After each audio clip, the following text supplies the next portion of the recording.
Hey everyone, I'm Megha. Welcome to our channel Paripurna Abhyas. And thank you very much guys for appreciating my new initiative.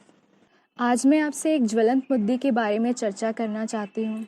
I hope I will convey my concern in a straightforward manner. हमारा आज का विषय है native पैराकिलिज्म. समाधान या सिर्फ चुनावी मुद्दा.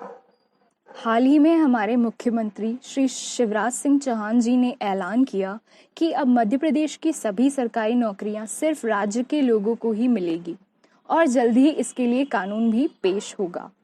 विपक्ष पहले भी इसी चीज को बना चुका है और 70% निजी नौकरियों में आरक्षण की बात कर चुका है, जबकि हाईकोर्ट पहले ही 2018 में कह चुकी है कि राज्य सरकार संविधान के अनुच्छेद 15 व 16 का उल्लंघन नहीं कर सकती, जिसमें स्पष्ट रूप से कहा गया है कि कोई भी राज्य नौकरी देने के संदर्भ में किसी जाति, धर्म, लिंग अथवा निवासी होने के आधार पर विभेद नहीं कर सकता.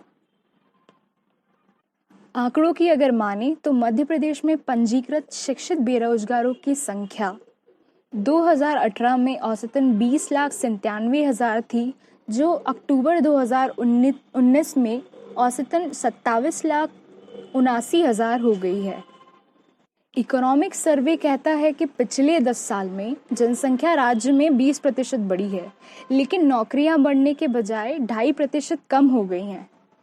तो सोचने का विषय यह है कि मध्य प्रदेश राज्य के लोगों का विशेष ख्याल का कारण राज्य में 27 सीटों पर उपचुनाव तो नहीं. अगर वाकई इतनी फिक्र है तो काफ़ी समय से लंबित परिणामों के बारे में उन्होंने पहले क्यों नहीं सोचा. काफ़ी समय से पुलिस भर्ती लंबित है. वह महीनों तक अतिथि विद्वान भी प्रदर्शन कर रहे हैं. फिर क्या ये ऐलान अभी चुनावी समय की मांग है? आइए नज़र डालते हैं हिंदुस्तान टाइम्स के एक एडिटोरियल पे, जिसका शीर्षक है स्टेप बैक फ्रॉम द पैराकिलिज्म, जो ये कहता है कि रोजगार में स्थानीय लोगों का आरक्षण बेरोजगारी का समाधान नहीं है और रोजगार में स्थानीय लोगों को आरक्षण देने वाला सिर्फ मध्य प्रदेश ही राज्य नहीं है. उसके जैसे हरियाणा ने भी 75% आरक्षण देने का निर्णय लिया था. तेलंगाना ने हाल ही में 60% स्किल जॉब में और 80% अनस्किल्ड जॉब में आरक्षण देने की बात कही है. तो मेरा सवाल सिर्फ इतना है कि क्या ये जो फैसला है ये मूल सिद्धांतों के खिलाफ नहीं है और हमारे देश की यूनिटी और इंटीग्रिटी को एडवर्सली अफेक्ट नहीं करता है. Because our constitution has given us certain rights which we known as by the name of fundamental rights, and they guarantees freedom of movement and consequently employment within India through several provisions.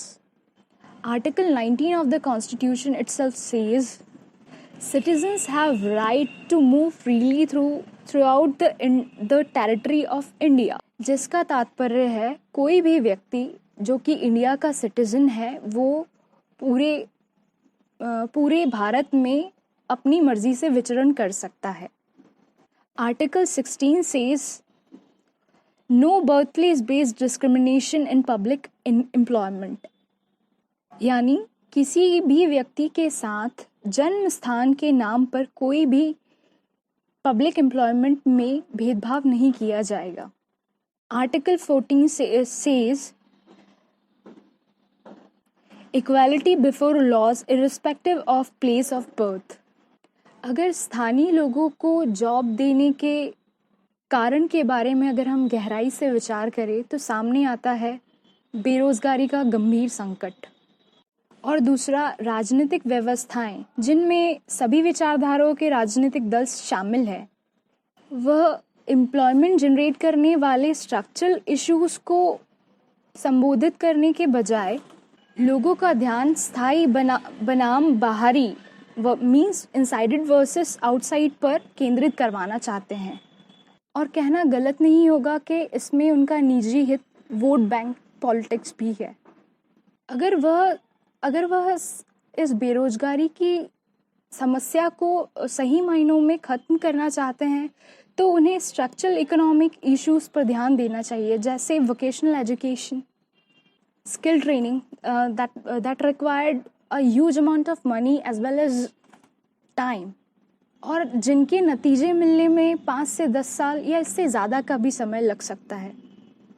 तो उससे बेहतर उन्हें instant उपाय यह लगता है कि वह लोगों का ध्यान इनसाइडर वर्सेस आउटसाइड पर केंद्रित कर अपना हित सिद्ध करें। तो क्या ये कहना गलत होगा कि ये एक तरह की डिवाइड एंड फूल राजनीति है? तो इसमें सिर्फ कोई एक विशेष पार्टी नहीं, हालांकि सभी विचारधाराओं की राजनीतिक पार्टियां लोगों के नेटिव सेंटिमेंट्स को उभारती है और नागरिकों को बताती है कि उनके पास रोजगार होता अगर बाहरी लोग इसका लाभ नहीं लेते, और सरल समाधान स्वरूप स्थानीय आरक्षण की पेशकश कर देती है। और हमारी सो कॉल्ड जागरूक जनता इसकी ओर लालायित होकर उन्हें अपना प्रतिनिधि चुन लेती है। तो मैं अपनी बात इसी प्रश्न के साथ खत्म करना चाहूँगी कि नीति आधारित स्थानीयता यानी पॉलिसी बेस्ड पैरोकिलिज्म क्या संविधान की अवहेलना नहीं होगी, या यह भी 27% आरक्षण कोर्ट में लंबित फैसलों की सूची में शुमार हो जाएगा?